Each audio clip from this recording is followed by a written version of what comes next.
Anyone who knows me knows that I am the biggest Avatar: The Last Airbender fan.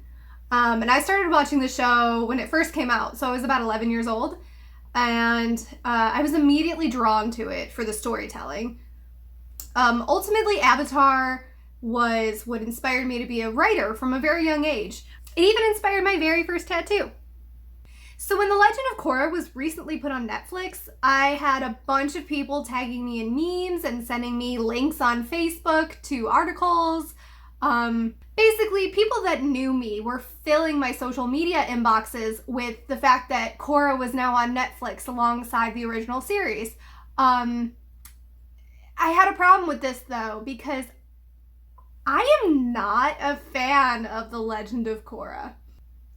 Back when The Legend of Korra first started airing, I was in college.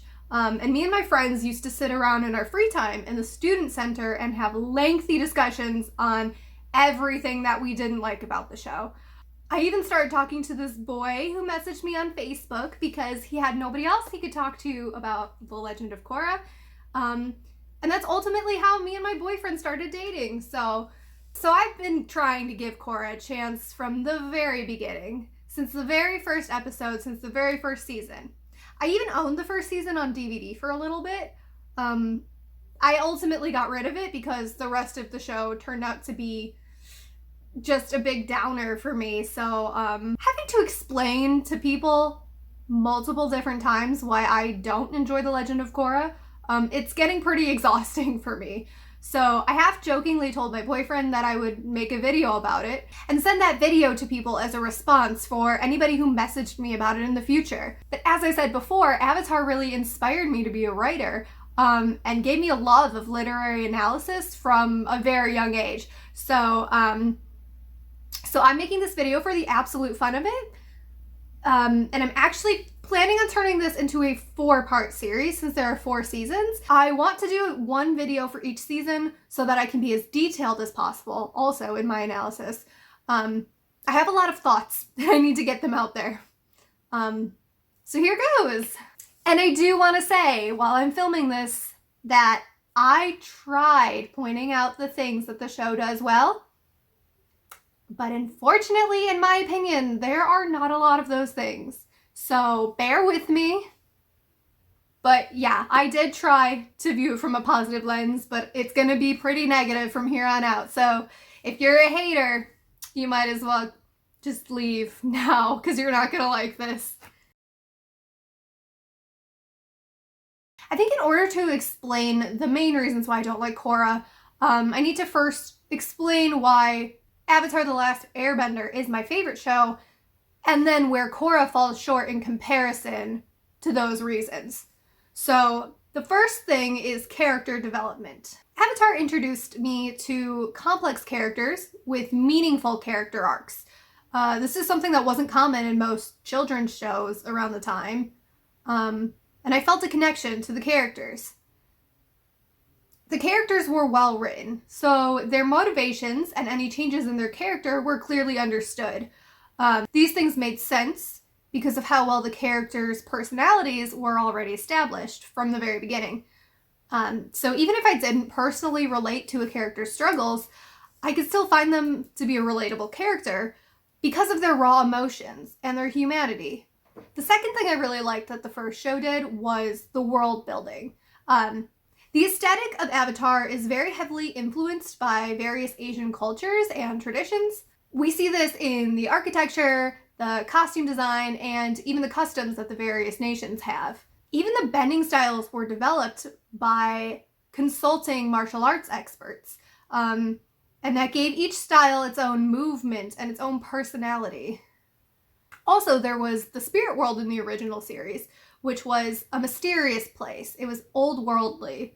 The spirits were ancient, revered figures, and they often provoked fear. This is something that I didn't see in Korra either. So, another thing that I really like about the original series was the morals. The morals that Avatar taught were not in your face, but they were still present even to casual viewers. The show took complex ideas, such as self-sacrifice, abusive parenting, and yes, even racism and genocide, and explained those concepts in a way that children could understand. The morals of the show heavily influenced the plot and the character development. These morals were often delivered or taught, I guess you could say, by characters who had learned them the hard way. For example, like how Iroh learned the importance of family when he lost his own son to the war, or Avatar Roku, who I think deserved his own TV show instead of Korra, but in my opinion, that would have been so much better. But anyway, so Avatar Roku had to prioritize keeping peace between the nations over his lifelong friendship with the Fire Lord. Or another example, Zuko's entire character arc, and then how the other characters respond to his character development. So all of these things are the reasons why I think Avatar is a really wonderful show. I think we can start to take a look at season 1 and where it falls short. So I'm going to start by focusing on the characters from season 1 only. That's what this video is about. We are not getting into how they progress. In future videos I will be able to do that, but for right now we're just focusing on season 1. So I'm going to start with the really boring ones that don't serve a function. Or if they do serve a function, it's a really stupid function. So right at the top of my list, Tenzin's children. First up, we have Milo. Milo is the worst. He's the worst character. If Korra didn't exist as the main character of this show, then Milo would definitely be my least favorite character. I think he's supposed to be comic relief with all the fart jokes that he makes, but he's the absolute worst character. There's nothing funny about the jokes he makes, and every time he's on screen, I feel the need to just turn off the TV, so... Taste my berry! Milo, be careful!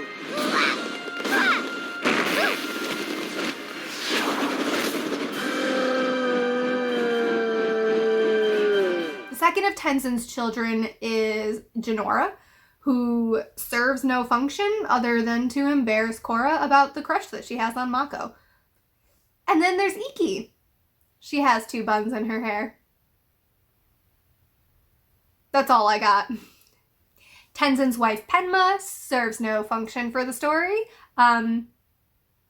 When she's on screen, it seems that she's only good for cooking, cleaning, being jealous of her husband's old lovers, and having babies. So she's literally a stereotype. And then there's Mako, who exists just to be a romantic interest for our main character. And nothing else. His feelings for Korra are never explained or explored. His relationship with his dead parents, also not explored. Not really talked about. Him and his brother are just orphans. He has a scarf that was his dad's, but I think that's all we really know. And there were many opportunities that they could have explored this part of Mako's character, or of Mako and Bolin's, because they're brothers, but they just decided not to for some reason, and it was a little bit disappointing. So now we're going to get into the characters that do serve a purpose. Bolin, he serves a purpose, but it's not a good one. Bolin is a failed attempt at the funny guy character. I think he's supposed to be Sokka reincarnated. He spends most of his time being blissfully ignorant of anything serious, or cracking jokes, or being a lovesick puppy dog. Bolin is loyal to a fault. Once Bolin sees that his brother Mako is interested in Korra, he takes a step back. His brother has a girlfriend already at this point, and he hasn't reacted positively to Korra previously. So the fact that Bolin just kind of steps aside, it doesn't make sense to any logical human being, I would think. I don't think that that was a good choice for his character because it just doesn't make sense. Mako even knows that Bolin is into Korra and doesn't care. And yet Bolin stays loyal to him. Bolin is also loyal to Korra just because she's a girl and also because she's the Avatar. But mostly just the girl thing. he immediately has a crush on her just because she's a girl that walked into a room that he happened to be in. And I think this is really poor character writing. Hey, what are you doing in my gym? I was just looking for a bathroom and I got lost. Ah, the old I had to pee excuse. You know, I'm sick and tired of you kids sneaking in without paying. I'm taking you to security. No, wait! There you are. I've been looking everywhere for you. It's all right, Toza. She's with me. Yeah, I'm with him. So, you see, we're together. Well, not together, more like friends. Right, friends. No, I didn't mean to imply. Oh, you implied it. They could have explored their friendship more before he started to have feelings for her, but...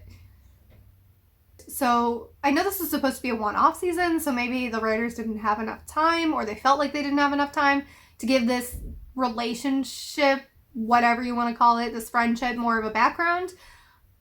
I just think this is poor writing. And so, Bolin showers Korra with attention and really feeds her ego, even though she hasn't earned it.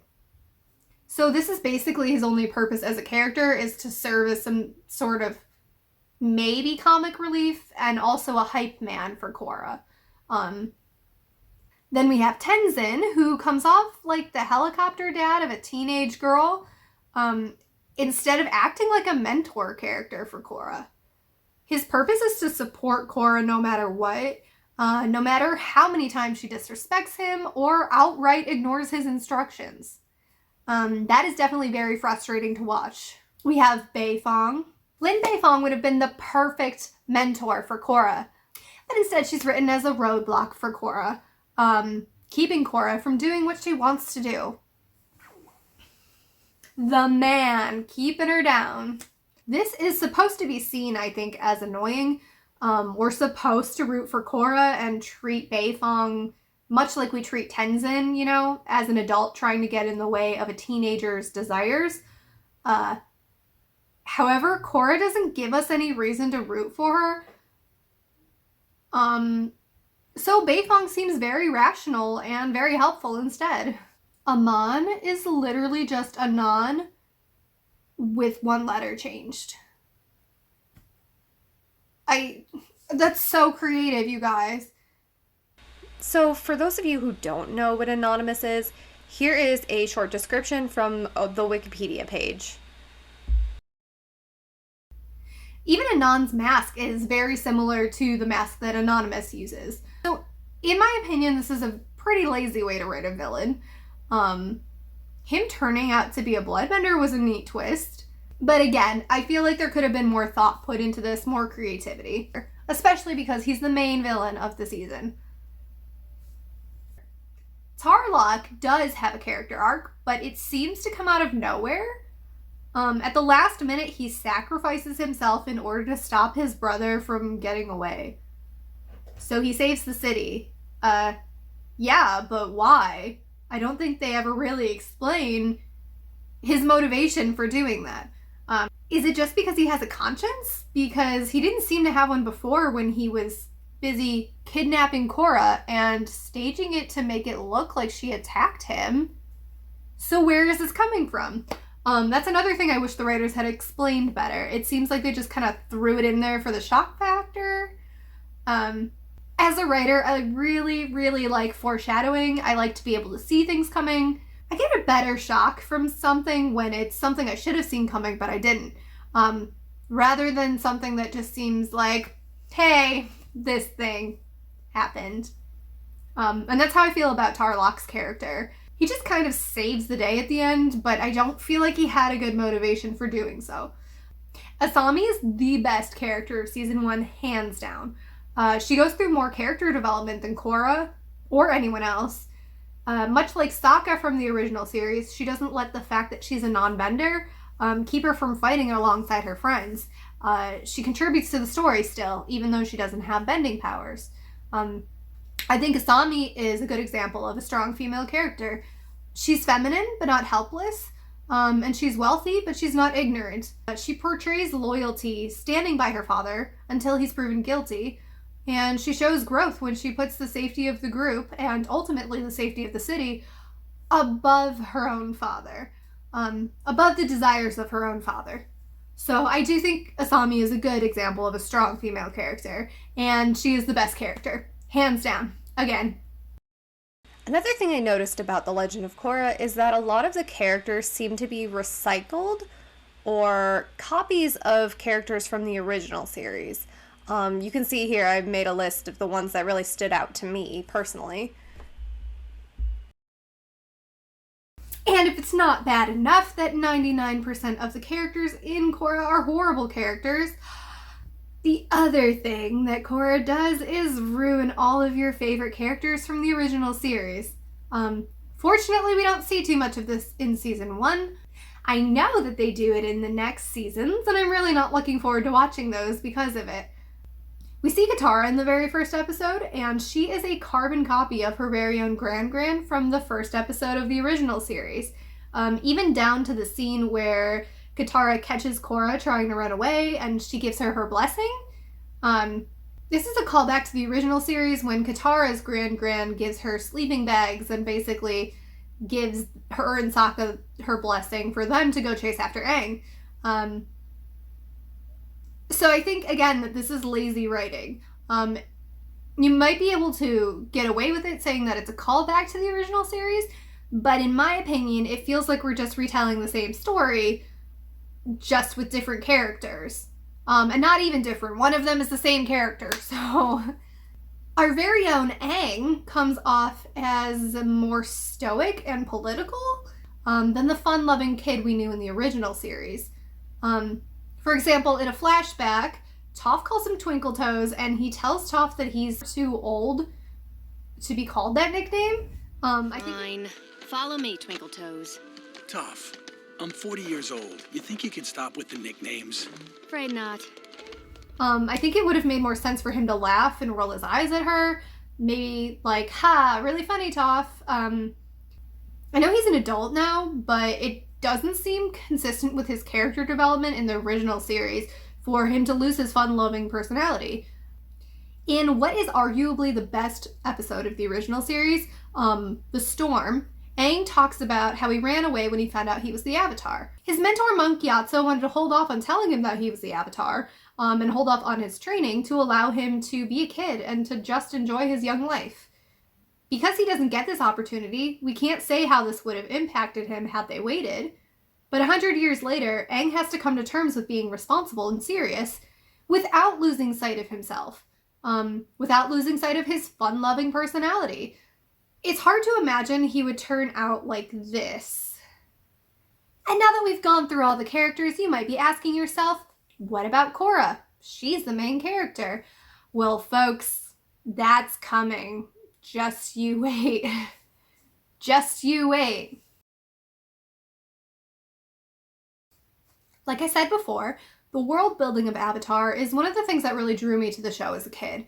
And it still inspires me to this day. However, they went for a much different vibe in The Legend of Korra. Season 1 of Korra takes place in Republic City, a city created by Aang and Zuko to bring refugees, both benders and non-benders, a safe haven where they could settle down after the war. While Republic City is designed to be a place where everyone can live safely and harmoniously, it is clearly not the utopia that it was supposed to be. When Korra arrives, we find out that there's a homeless problem. For example, the guy who lives in the park and eats fish out of the river. And they also have gangs of benders. For example, the triads that we meet soon after. Eventually, we discover that Republic City also has corrupt politicians and, in turn, police corruption. This is all in addition to the protests and anarchy going on by the Equalists, a group of anti-benders. The situation is apparently so bad that Tenzin can't leave his duties in Republic City in order to train Korra in airbending, and the White Lotus will not allow Korra to travel with Tenzin to Republic City for her own safety. She literally has to sneak out of her house in the middle of the night and stow away on a ship just to get to Republic City. Republic City is designed to be like a 1920s New York City. I hate New York City, so... As I said before, I loved the influence from the ancient Asian cultures on the world design of the first show. So I was not a fan of this new setting. Not at all. Also, for them to progress technology hundreds or thousands of years into the future, when it had only been about 80 to 100 years since the start of the first series, was a very confusing choice to me. Why take something that worked so well and modernize it like that? I don't understand why the writers decided they wanted Korra to be more modern. I think that what they had worked so well originally. For them to change it so drastically might not have been the best move. The jazz music used for the score in Korra is a stark change from the emotional instrumental pieces that they used in the first series. Also, the beautiful watercolor landscapes of the original series are non-existent in Korra. There's even this story arc where they investigate Asami's father for potentially supplying weapons to the Equalists. And that whole story arc plays out exactly like a 1920s detective story. There's a wrongly accused scapegoat, Cabbage Corp. Then Korra overhears a phone conversation on her way back from the powder room that suggests that Hiroshi Sato, who is Asami's father, might have something to do with everything that's going on. Korra, Tenzin, and Beifong get intel from a man in a dark alleyway whose jacket collar is popped up around his face to hide his identity. There's even a hidden secret room in a mansion, the factory beneath Asami's house.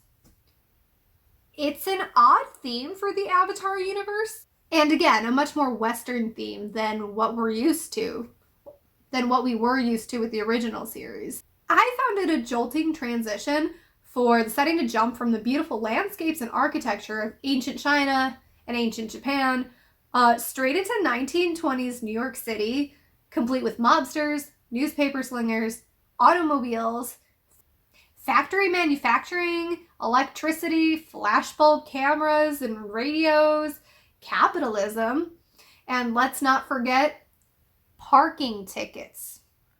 I made it very clear I don't know how to drive. All things considered, you did a great job. But how are we going to pay for all these parking tickets?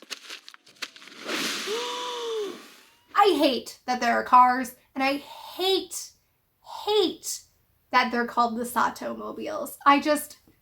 That's one of my least favorite things. But parking tickets in the Avatar universe. So another thing that I think Korra does poorly is the bending. So many of the unique bending styles from the original series are brought back for this one, and they're amplified to the extent that they're no longer impressive. Even Ty Lee's non-bending skill of chi blocking is used by every single minion that our villain has. Metal bending is used by a special squad of the police force. Blood bending is used by not one, not two, but 3 villains. And they don't even need a full moon to do it because why? Why? Energy bending is something that Aang learned through a spiritual journey and a ride on a lion turtle. It's something that requires access to the Avatar state and to the past lives, and is something that Korra just randomly gets the ability to do effortlessly, even though she's never been in touch with her spiritual side or accessed the Avatar state. You got me. There are multiple boring motorcycle or car chase scenes in this season. They could have used this screen time to focus more on some cool moves for hand-to-hand combat or some brand new bending moves, but instead they put car chase scenes into Avatar. Then we have pro bending, which is a boring mess. It is a one shot at a time combat style with a small arena and limited space and materials, and therefore not much room for creativity. There are entire episodes where they dedicate about a third of the episode to pro bending match footage. What about more character development? What about that thing about Mako's parents? I could come up with dozens of things that they would have been better off focusing on than entire episodes of pro bending matches. They're boring. They serve no purpose for the plot, usually. And they're boring. I honestly don't know what they were thinking with pro bending. I believe it was a hot mess. And I'm very sorry that I wasted all my time watching those episodes. It got to a point where I felt like I could just fast forward through the pro bending matches because I knew I wasn't going to be missing anything. At least not important to the story or important to the plot and character development. And speaking of character development, it's time, you guys, it's time. So I want to explain this term that I coined back in college when I used to talk about the later seasons of Korra. I think it's important for you guys to understand what I'm talking about in case I refer to it. But also, when it comes to character development, I think it's the best way to explain Korra's character and the character development she goes through. So, this term I coined was the term the Korra complex. So I coined the Korra complex based off of this idea of a God complex, which, as you can see from this Wikipedia quote, a God complex is an unshakable belief characterized by consistently inflated feelings of personal ability, privilege, or infallibility. So that's the gist of it, but if you want to pause the video and read the rest of that, you'll see that it sums up Korra's character pretty accurately, in my opinion. My initial reaction to Korra's character reveal was one of excitement. Avatar had given us so many strong female characters that I was excited to see that they had created a strong female character, it appeared, who was also strong, more like literally strong, like a Toph kind of character, except she's also the Avatar. That would have been super cool, but that's not what we ultimately got. We got strong physically, yes, but the elements of a strong female character, I think are missing from Korra's character. So to explain that term I was talking about, years ago I noticed a pattern in the way that her character was developed, and I ended up coining a term to express my frustration with it, and that term is the Korra complex. So basically with the Korra complex, it follows these basic rules. So Korra is handed everything. She never has to work hard. She never has to deal with real responsibility, and she doesn't have to deal with any of the consequences of her actions. Therefore, she learns that she can act like a spoiled brat, and she doesn't lose any of her friends' admiration or respect because of it. On multiple occasions, they forgive her, instead of holding her accountable for her actions. Korra does not learn her lessons the hard way, or learn new skills by working hard. What she does is whine and complain until the problem is magically solved for her by plot convenience. My favorite. The way that Korra's character is written is appalling to me, because of reasons that I will elaborate on in this video series.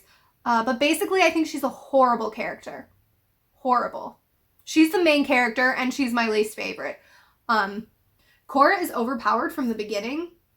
We see this in the very first scene with her as a child. Also in this scene, we learn that she has an ego problem. Her very first line as a small child is, "I'm the Avatar and you've got to deal with it." The first scene we see Korra in as a teenager is her excelling at firebending, the third of the elements that she has mastered, and she passes her test.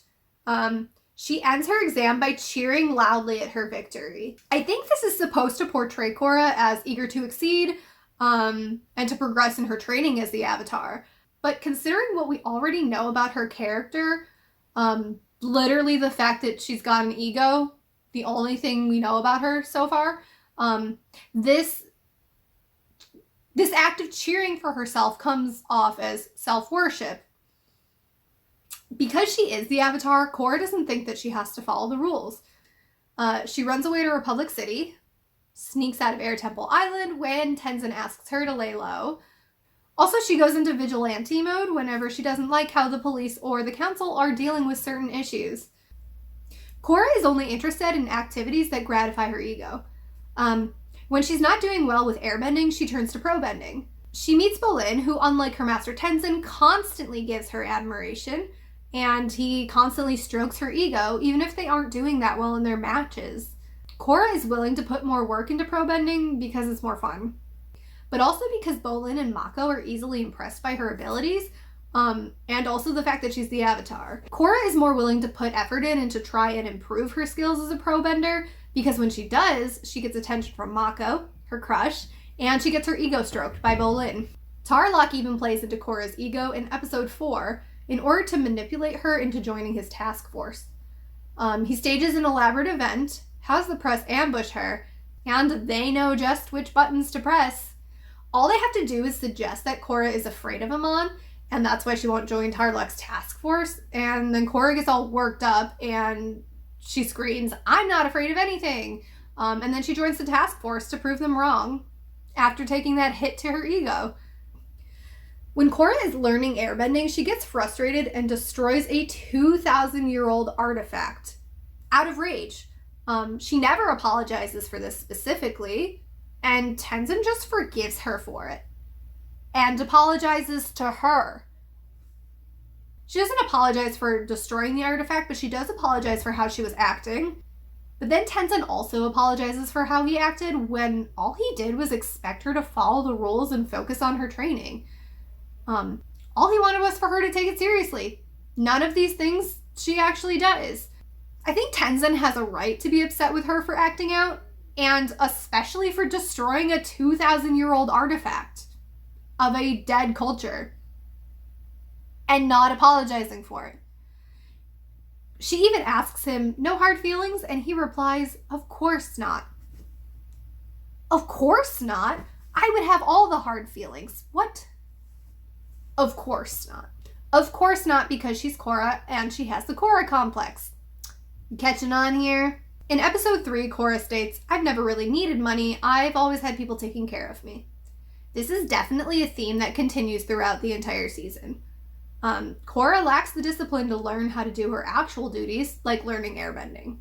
So her actual Avatar duties. Korra is aggressive.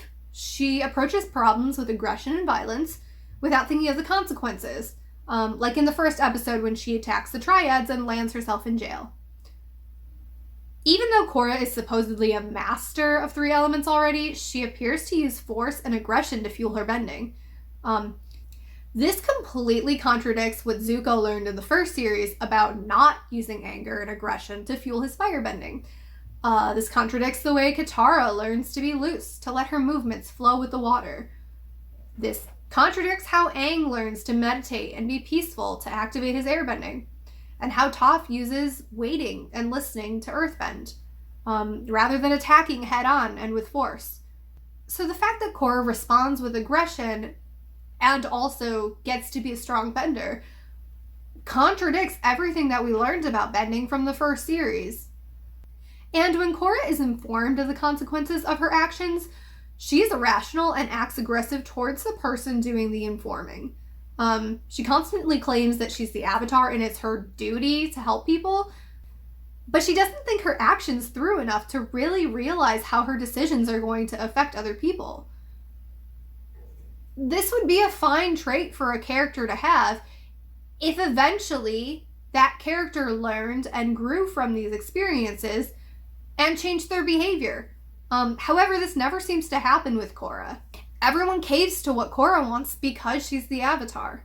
For example, Tenzin, who was so against having her in Republic City because he has a serious job to focus on. Tenzin, who has to get her out of jail after she ran away and came to the city anyway against his wishes, changes his mind at the last minute because she's the Avatar, so maybe she can help.